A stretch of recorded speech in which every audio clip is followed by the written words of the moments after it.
ಸಂಭ್ರಮದಿಂದ ಜರುಗಿದ ಎಸ್ಎಸ್ಎಲ್ಸಿ ವಿದ್ಯಾರ್ಥಿಗಳ ಬೀಳ್ಕೊಡುಗೆ ಕಾರ್ಯಕ್ರಮ. ಬಸವಕಲ್ಯಾಣ ನಗರದ ಹೊರವಲಯದ ಕಿತ್ತೂರು ರಾಣಿ ಚೆನ್ನಮ್ಮ ವಸತಿ ಶಾಲೆಯಲ್ಲಿ ಇಂದು ಶನಿವಾರ ಸಂಜೆ 6 ಗಂಟೆಯವರೆಗೆ ಎಸ್ಎಸ್ಎಲ್ಸಿ ವಿದ್ಯಾರ್ಥಿಗಳ ಬೀಳ್ಕೊಡುಗೆ ಕಾರ್ಯಕ್ರಮ ಸಂಭ್ರಮದಿಂದ ಜರುಗಿತು. ಕಾರ್ಯಕ್ರಮದ ಅಧ್ಯಕ್ಷತೆ ವಹಿಸಿದ ಶಾಲೆಯ ಪ್ರಾಚಾರ್ಯೆ ಮಹಾನಂದ ದಬಲೆ ಮಾತನಾಡಿ, ಗ್ರಾಮೀಣ ಭಾಗದ ಹಿಂದುಳಿದ ವರ್ಗದ ಬಡ ವಿದ್ಯಾರ್ಥಿಗಳ ಶೈಕ್ಷಣಿಕ ಪ್ರಗತಿಗಾಗಿ ಸರ್ಕಾರ ವಸತಿ ಶಾಲೆ ಸ್ಥಾಪಿಸಿ ವಿದ್ಯಾರ್ಥಿಗಳಿಗೆ ಅಗತ್ಯ ಸಹಾಯ ಸೌಲಭ್ಯಗಳನ್ನು ಕಲ್ಪಿಸಿದೆ.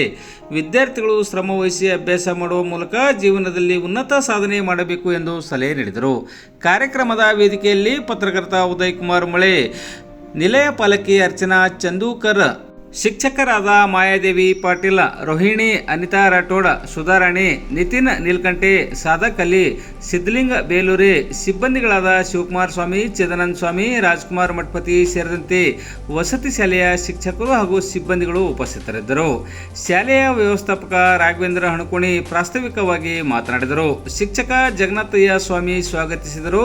ಪ್ರತಿಮಾ ಪಾಟೀಲ್ ನಿರೂಪಿಸಿದರು. ಪುಂಡಲಿಕ್ ಮಾನೆ ವಂದಿಸಿದರು. ಇದೇ ವೇಳೆ ಶಾಲೆಯ ವಿದ್ಯಾರ್ಥಿನಿಯರಿಂದ ನಡೆದ ಭರತನಾಟ್ಯ, ಜಾನಪದ ಗಾಯನ, ಭಾಷಣ, ನೃತ್ಯ ರೂಪಕ ಸೇರಿದಂತೆ ವಿವಿಧ ಸಾಂಸ್ಕೃತಿಕ ಕಾರ್ಯಕ್ರಮಗಳು ಗಮನ ಸೆಳೆದವು.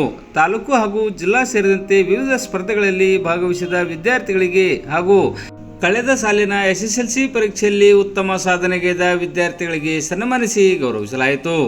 ಇದಕ್ಕೂ ಮುನ್ನ ಶಾಲೆಯಲ್ಲಿ ಪಾಲಕರ ಸಭೆ ಜರುಗಿತು.